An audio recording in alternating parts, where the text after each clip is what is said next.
शुभांशु शुक्ला आणि अन्य तीन सहकाऱ्यांना अंतरिक्ष प्रवाशांना घेऊन निघालेली अक्सिओम 4 मोहीम आंतरराष्ट्रीय अंतरिक्ष स्थानकावर म्हणजेच ISS वरती पोहोचण्यात यशस्वी झाली. त्यांचे मिशन हा अंतराळातील भारताच्या मानव मोहिमेला यशस्वी करण्याच्या उपक्रमाचा एक भाग आहे. गगनयान, चंद्रयान 4 आणि स्वदेशी आंतरराष्ट्रीय अंतराळ स्थानकाची निर्मिती यासारख्या भावी मोहिमांसाठी या मोहिमेचे यश पायाभरणी करणारे ठरणार आहे. 25 जून हा तो सुदिन उगवला आणि अंतरिक्षात पोहोचलेल्या पहिल्या भारतीय राकेश शर्मा यांच्यानंतर 41 वर्षांनी दुसऱ्या भारतीयाच्या रूपात ग्रुप कॅप्टन शुभांशु शुक्ला यांनी इतिहास रचला. शुभांशु यांची ही अंतराळ झेप भारताच्या गगनयान मोहिमेला यशस्वी बनवण्याच्या उपक्रमाचा एक भाग आहे. शुभांशु यांच्या या प्रवासाची ठोस पायाभरणी 2 वर्षांपूर्वी 2023 मध्ये करण्यात आली होती. पंतप्रधान नरेंद्र मोदी यांच्या प्रयत्नामुळे अमेरिका आणि भारत यांच्यामध्ये एक समझोता झाला होता आणि भारताने 550 कोटी रुपये खर्चून अक्सिओम 4 मोहिमेमध्ये भारतीय अंतराळवीराला अंतरिक्षात पाठवण्यासाठी एक जागा खरेदी केली होती. अक्सिओम 4 मोहिमेत शुभांशु यांच्यासह इतर 3 अंतराळयात्री सहभागी आहेत. ते शुभांशु यांच्यासोबत 14 दिवस ISS वर राहतील आणि विविध विज्ञान प्रयोग करतील. या प्रयोगाबरोबरच भारतासाठी अधिक महत्त्वाची बाब आहे ती म्हणजे या माध्यमातून 10,000 कोटी खर्चून आखण्यात आलेली गगनयान मोहीम लवकरात लवकर पुढे नेता येणार आहे. या मोहिमेद्वारे भारत पहिल्यांदाच स्वतःच्या क्षमतेवर एका भारतीयाला अंतरिक्षात पाठवण्याचे आणि तिथे 7 दिवस ठेवण्याचे स्वप्न साकार करणार आहे. भारतीय अंतराळ संशोधन संस्था म्हणजेच इस्रो गगनयान ही स्वदेशी मोहीम 2026 किंवा 2027 पर्यंत सुरू करण्याच्या प्रयत्नात आहे. त्याचबरोबर 2035 पर्यंत भारतीय अंतराळ स्थानकाची स्थापनाही स्वबळावर साकार करण्याचे काम सध्या प्रगतीपथावर आहे. त्याचबरोबर भारत पुढील 15 वर्षात भारतीय अंतराळ प्रवाशांना चंद्रावर उतरवण्यासाठीही प्रयत्नशील आहे. या सर्व गोष्टींसाठी अत्यंत सूक्ष्म तयारी आणि प्रयोगांची गरज आहे. अक्सिओम 4 मधून शुभांशु यांचे भारतीय म्हणून ISS वर पोहोचणे आणि आता तिथून यशस्वी परत येणे ही भावी मोहिमासाठी एक ठोस पाया तयार करेल.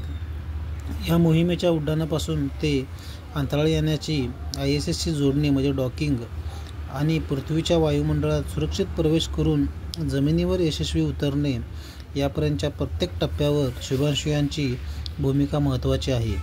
मानवयुक्त अंतरिक्ष मोहिमेमध्ये आजपर्यंत जगात फक्त 3 देशांना यश आले आहे. यामध्ये पहिल्या क्रमांकावर आहे सोव्हिएत महासंघ म्हणजे सध्याचा रशिया. या देशाच्या सुमारे 6 दशकापूर्वीच हा करिश्मा करून दाखवला होता. जगातील पहिला कृत्रिम उपग्रह 1957 मध्ये अंतराळात प्रक्षेपित करणाऱ्या सोव्हिएत महासंघाने 12 एप्रिल 1961 रोजी युरी अलेक्सेविच गागरिन यांना व्होस्टॉक 1 नावाच्या यानातून अंतरिक्षात पाठवले. व्होस्टॉक 1 नावाचे एक यान होतं. या यानातून त्यांना अंतरिक्षात पाठवले. रशियाने त्यानंतर 74 वेळा ही किमया करून दाखवली. 74 वेळा. शीतयुद्ध काळातील आपल्या प्रतिस्पर्ध्याला शह देण्यासाठी अमेरिका ही लागलीच सरसावली आणि 5 मे 1961 रोजी एलन बी शेपर्ड नावाच्या अमेरिकन नागरिकाला फ्रीडम 7 नावाच्या यानातून अंतरिक्षात पाठवण्यात आले. अमेरिकेच्या नासा या अंतरिक्ष संस्थेने आजपर्यंत 200हून अधिक मोहिमांमधून माणसांना अंतरिक्षात, चंद्रावर आणि विशेषतः ISS वर पाठवले आहे. चीनने यांग लिवेई या नागरिकाला शेनझोऊ 5 यानातून अंतरिक्षात पाठवले आहे. शेनझोऊ 5 या यानातून अंतरिक्षात पाठवले. या पार्श्वभूमीवर कल्पना चावला आणि सुनीता विल्यम्स यांची नावे अंतराळ यात्री म्हणून नोंदली गेली असली तरी त्या भारतीय वंशाच्या अमेरिकन नागरिक आहेत. राकेश शर्मा यांनीही सोव्हिएत संघाच्या मदतीने सोयुज T-19 या यानातून अंतराळात प्रवेश केला होता. ही उणीव किंवा पोकळी भरून काढण्याच्या उद्देशाने गगनयान मोहीम हाती घेण्यात आली. भविष्यात अंतराळ मोहिमेसाठी आपल्या वैज्ञानिकांना कोणत्याही बाह्य मदतीची गरज भासू नये, हा गगनयान मोहिमेचा मुख्य उद्देश आहे. चंद्रावर यान उतरवून आणि मंगळ ग्रहापर्यंत यान पाठवून ऐतिहासिक कामगिरी करणाऱ्या इस्रोने आता येणाऱ्या काळात अमेरिका, रशिया आणि चीनप्रमाणे स्वतःचे अंतराळ स्थानक उभारणे आवश्यक आहे. आजच्या स्पेस मार्केटमधील स्पर्धात्मक वातावरणात हे अत्यंत महत्त्वाचं ठरतं. या वर्षाच्या सुरुवातीला स्पेडेक्स मोहिमेच्या यशाने गगनयान प्रकल्पाला एक मोठा टप्पा मिळवून दिला आहे. या मोहिमेअंतर्गत जानेवारीमध्ये 2 उपग्रहांना अंतरिक्षात यशस्वीरित्या डॉकिंग म्हणजे एकमेकांशी संलग्न करणे आणि नंतर अनडॉकिंग करून वेगळे करण्यात आले. हा प्रयोग यशस्वी झाल्याने भारत भविष्यातील चंद्रयान-4 गगनयान आणि भारतीय स्पेस स्टेशन यासाठी आवश्यक असलेली जटिल कौशल्ये आत्मसात करत आहे. चंद्रयान-4 मोहिमेमध्ये 2 रॉकेट्स LMV-3 आणि PSLV याद्वारे स्वतंत्र उपकरणांचे 2 संच चंद्रावर पाठवले जातील. तसेच यानाचा एक स्वतंत्र मॉड्यूल चंद्राच्या पृष्ठभागावर उतरवला जाईल, जो तेथून चंद्राची धूळ, माती, रिगोलिथ आणि खडकांचे नमुने गोळा करून एका बॉक्समध्ये ठेवेल. हा बॉक्स चंद्राच्या परिघात फिरणाऱ्या दुसऱ्या मॉड्यूलशी डॉकिंग करून पृथ्वीवर परत आणण्यात येईल. आता प्रयोगांची सप्तपदी.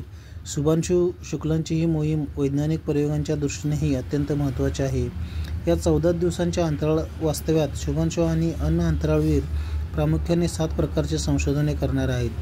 यातील पहिल्या प्रयोगाचे नाव आहे मायोजेनेसिस. या प्रयोगांतर्गत अंतरिक्षात मायक्रो ग्रॅव्हिटीमुळे स्नायूवर काय परिणाम होतो याचा अभ्यास केला जाईल. अंतराळात दीर्घकाळ राहणाऱ्या प्रवाशांचे स्नायू कमकुवत होऊ लागतात. हे आपण सुनीता विल्यम्स यांच्या बाबतीतही पाहिलं आहे. सुमारे 9.5 महिने अंतराळात राहिल्यानंतर त्यांच्या पायांच्या आणि पाठीच्या मांसपेशी कमजोर झाल्या होत्या. भारतीय stem cell science and regenerative medicine संस्था या प्रयोगाच्या मदतीने मायक्रोग्रॅव्हिटीमुळे उद्भवणाऱ्या स्नायूशी संबंधित आजाराचा सखोल अभ्यास करून भविष्यात अंतराळ यात्रियांसाठी आणि वृद्ध व्यक्तींकरिता उपयुक्त ठरतील असे उपचार विकसित करणार आहेत. दुसरा प्रयोग पिकांच्या बियांशी संबंधित आहे. यामध्ये मायक्रोग्रॅव्हिटीच्या बियांचा अनुवंशिक गुणधर्मावर काय परिणाम होतो याची तपासणी केली जाणार आहे. यासाठी 6 प्रकारच्या पिकांच्या बियावर संशोधन केले जात आहे.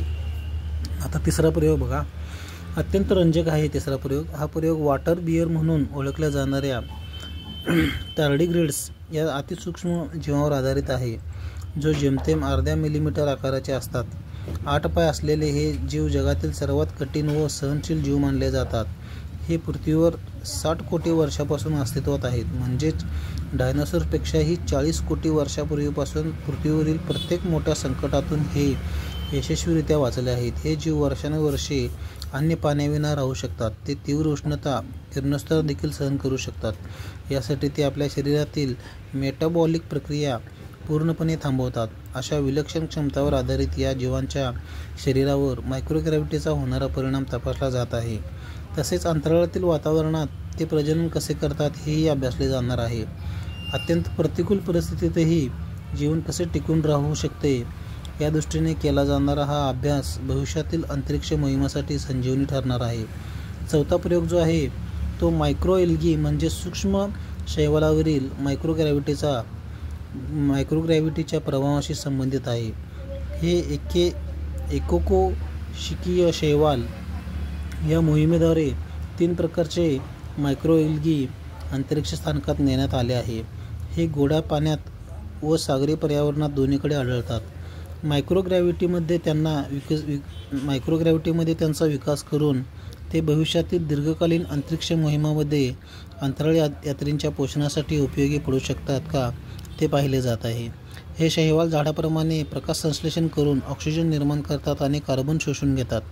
अंतराळात त्यांची भूमिका कशी राहते यावर आता अभ्यास सुरू आहे. अंतराळ स्थानकात शुभांशु शुक्ला मूग व मेथीच्या बियावरही संशोधन करतायत. जाताना मूग आणि मेथी पण घेऊन गेलेत. मायक्रोग्रॅव्हिटीमध्ये या बियांचा अंकुरण प्रक्रियेचा अभ्यास केला जाईल. त्या आधारे भविष्यात अंतराळात त्यांची शेती करता येईल का याचा आढावा घेतला जाईल. तसेच या बियापासून उगवलेल्या रोपावर पृथ्वीवर आणून पुन्हा अनेक पिढ्यांमध्ये उगवले जाईल. या प्रक्रियेमध्ये बियांचे अनुवांशिक गुणधर्म व त्यांच्यावर असणारा मायक्रोबियल लोड, सूक्ष्मजैविक भार यावर काय परिणाम होतो हे तपासले जाईल. तसेच मूग व मेथीच्या बियांमधील पोषण क्षमतेच्या होणाऱ्या बदलांचाही अभ्यास केला जाईल. शुभांशु शुक्ला यांचा 6वा प्रयोग अंतरिक्ष स्थानकात 2 प्रकारच्या जीवाणूंवर आधारित आहे.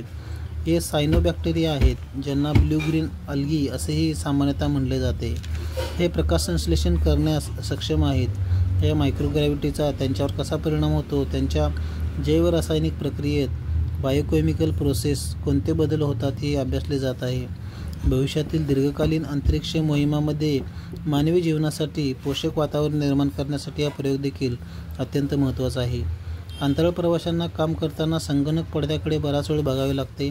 आताच्या मोहिमेत मायक्रोग्रॅव्हिटीच्या परिस्थितीत संगणकाच्या स्क्रीनचा डोळ्यावर कसा परिणाम होतो, डोळ्यांची हालचाल, एखाद्या गोष्टीवर लक्ष केंद्रित ठेवण्याची क्षमता यावर काय परिणाम होतो याचाही अभ्यास केला जात आहे. एकूणच जीवशास्त्र, कृषी, मानव, आरोग्य आणि पदार्थविज्ञान मटेरियल सायन्स या क्षेत्रामध्ये केले जाणारे हे प्रयोग आणि त्यांचे निष्कर्ष दूरगामी परिणाम करणारे असणार आहेत. या मोहिमेद्वारे भविष्यातील चंद्र व मंगळ मोहिमासाठी महत्त्वाच्या ठरणाऱ्या नव्या तंत्रज्ञानाची चाचणी होणार आहे. सूक्ष्म गुरुत्वाकर्षणात मानवी शरीर कसे जुळवून घेते, त्याच्या आरोग्यावर आणि मेंदूच्या कार्यक्षमतेवरती संज्ञात्मक काय परिणाम होतात या संदर्भातील अभ्यास व शास्त्रज्ञांची निरीक्षणे मौलिक असणार आहेत. शुभांशु यांच्या या अंतराळ मोहिमेच्या माध्यमातून भारत आणि अमेरिकेतील अंतरिक्ष सहकार्य अधिक दृढ होत आहे. ही बाबही तितकीच महत्त्वाची आहे. ओके, ठीक आहे मित्रांनो, अद्वितीय गगन भरारी याच्या बाबतीत आपण बोललेलो आहोत.